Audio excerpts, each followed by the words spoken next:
Okay, so I have to say this work is also very preliminary. Is this working? Hello? Okay. Okay. Okay, I see. Yeah, so so this work is about cooperatives in Chile. It's together co-authored with Brent Hewitt at the University of Wisconsin-Madison. So the idea of this work is that farmers in Chile are not organizing and collecting potential benefits of being part of a cooperative, as they do in other countries. For example, in Peru, in Argentina, in Central America, etc. Cooperatives, and of course in Europe, cooperatives have developed quite a bit to help farmers, for example, access markets and for all sorts of reasons that we're going to talk about. So cooperatives can help farmers increase the price they receive, and organizing in cooperatives is a way of integrating farmers to high-value markets. So nowadays, consumers are much more demanding than in the past. So these demands are usually passed to the farmers, and a way that farmers can deal with these higher demands is, for example, by contracting and also by forming parts of cooperatives.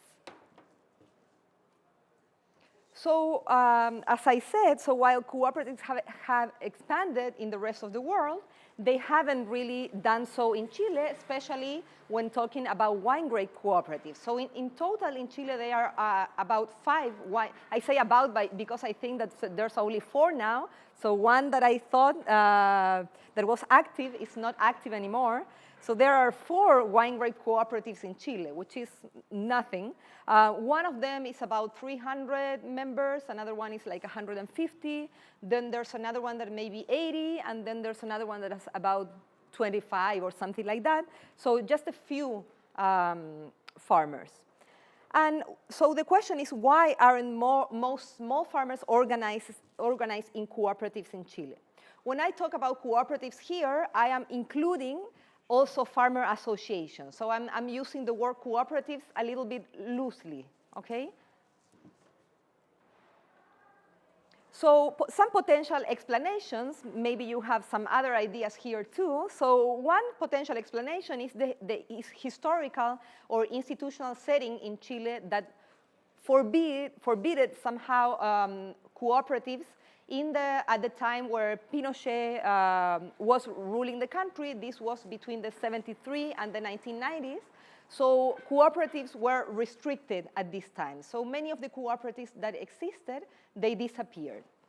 So that's one potential historical reason. But from the 90s until now, we have a few years now, so we would have expected maybe an explosion of cooperatives, but that hasn't happened. The other possibility, the other potential hypothesis is that there is no much trust among farmers in Chile because of maybe a cultural thing, that farmers do not want to cooperate with each other. They are afraid of scams and stuff like that. Maybe they are afraid of the free riding. Another potential explanation is that cooperatives exist only where transaction costs are too high. So the idea here is that cooperatives develop to fill market gaps. And in this paper, we are going to explore only this last hypothesis because of the data that we have. Of course, I would love to explore the other ones. Maybe the first one is could be more qualitative. And the second hypothesis, I think it could be explored more experimentally, maybe in the future. So cooperative formation in economics has usually been approached from an industrial organization perspective, thinking about imperfect competition and how cooperatives can generate a pro-competitive effect. But there's almost no work that links, for example, collective action and cooperative formation. There are a few papers that talk about this. So in Chile, there are certain conditions that we investigate that have prevented the widespread formation of cooperatives. And as we know, so some potential contribution of this work, as we know, farmer associations can provide a way to overcome liquidity constraints, to also increase the scale of production. If we have lots of small farmers, they have different bargaining power if they bargain, if they associate and cooperate, right? So it can help with information asymmetries, etc.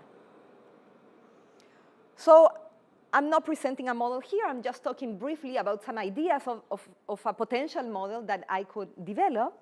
So the idea, cooperatives have elements of a public good, but there is a possibility of members free riding. So it would be more like a club good, where members are can be excluded, where non-members can be excluded from goods and services provided by the cooperative, but once you are a member of the cooperative, then you can get all the benefits. So all of them can access the benefits. This is why it would be like a club good. So for a cooperative to be formed, you need some initial fixed costs, but you need also a minimum number of members to form this cooperative. So so once the cooperative is created, then everybody can benefit from the cooperative. So there's an incentive for potential members to wait until other members cover the initial fixed costs and then join the cooperative once the cooperative is formed. So, however, if there is sufficient demand for the goods and services provided by the cooperative, members are probably not going to wait until the cooperative is formed. They are going to join the cooperative and put some part of this fixed cost.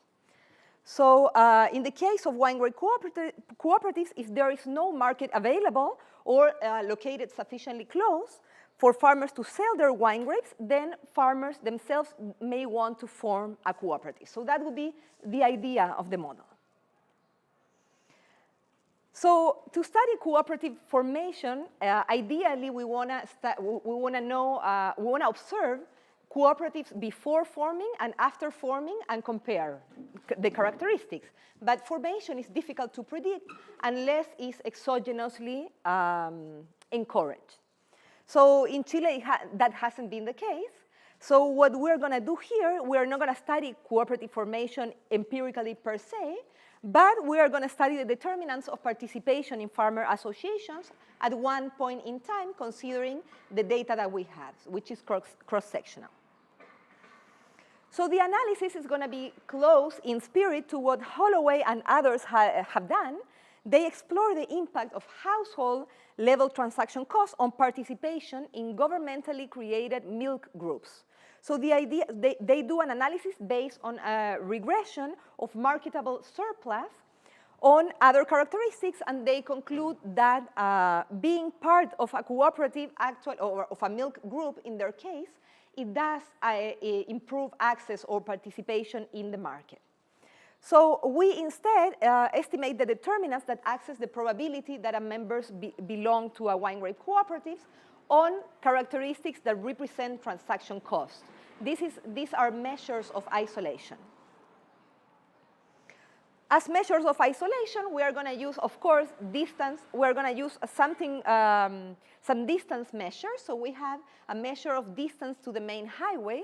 We expect that if cooperatives help fill this gap of, if the transaction hypothesis, as I have called it, holds, then we expect that the more the distance to the main highway, which means the more isolated the cooperative, then the members are more likely to participate in the cooperative. Then I'm including other variables that could be related to isolation, like number of alternative offers to buy their product, and having more than one buyer in the season. So as I was asking Alessandro, here the cooperatives in Chile, many of them have the obligation, so farmers are obliged to supply to the cooperative, but in practice, they have an option. They have an option to sell on the side.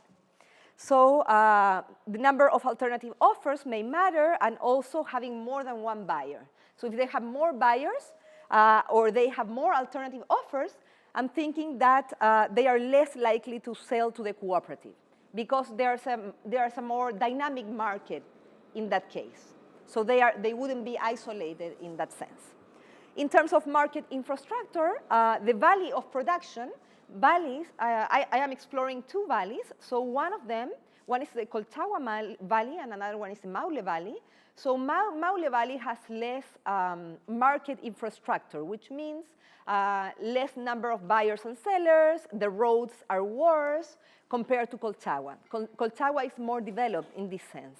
So market infrastructure should be positive. So if we have a more developed valley, then, if we have a less developed valley or a valley with less infrastructure, then we would expect a positive coefficient in the valley for the transaction cost hypothesis to hold. And then we control for other things like education of the farmer, wealth of the farmer, and also some crop management practices. So we estimate a logit regression. But before that, let me talk briefly about the data. So we conduct a random sample of 184 wine grape farmers. For those of you that were in my presentation this morning, this is the same data that I'm using. This data was originally collected to study contracts in the wine grape market in Chile. So I'm using here the data to study cooperatives. So some questions that could have been ideal for this project maybe are not there, as usual. This always happens. So we collected data in the season of 2012, 2011, in the valleys of Colchagua and Maule. And we asked about characteristics of the farmer, about characteristics of the farm, of their contracts, of course, of the investments made throughout the history of the crop, and participation in wine grape cooperatives or associations. So these are the results. So we observe that the distance to the main highway is positive and significant, even though the magnitude of the coefficient is not so big. So these are marginal effects. So we observe that one more kilometer far away from the highway increases the probability of being part of a cooperative by 0.3 percentage points. Having more than one buyer last season, we would have expected a negative coefficient here, and the coefficient is positive. So this is a little puzzling. I think one potential explanation has to do with the possibility that members sell maybe the lower quality grapes to the cooperative, and if they have more buyers, they sell the high quality grapes to other buyers that are not the cooperative. Maybe the cooperative is not compensating them high enough for the quality compared to other buyers. I'm not sure about this, so if you have other ideas on how to interpret this coefficient, they are welcome. Then number of alternative offers is negative but insignificant. The Maule Valley, so being in the Maule Valley positively affects, makes farmers more likely to being part of a cooperative, as we expected. So a valley with less market infrastructure make farmers more likely to be part of a cooperative. And so I included some other controls. I think defoliation in the previous contract, so some management practices. One of the management practices that is defoliation is negative and significant. So this may confirm what I was saying about quality. So farmers maybe that have that conduct these kind of practices that are not that farmers are not forced to do. For example, pruning. Most farmers do pruning. Almost all farmers prune. So this is something that you have to do. But then defoliation may be something that you don't need. So you are going to incur in this cost only if you want to maybe produce high quality. So you see that farmers that do this practice are less likely to be part of a cooperative. So it could be the case that lower quality farmers are the ones that are supplying to the cooperative. I would have expected, for example, that smaller farmers maybe belong to the cooperative, but we don't see this in the data. At least it's not significant, farm size. Okay. So that's the data. And to conclude, we find evidence in favor of the transaction cost hypothesis, which means that more isolated farmers and also farmers that are in areas with less market infrastructure, this increases the probability of being part of a cooperative.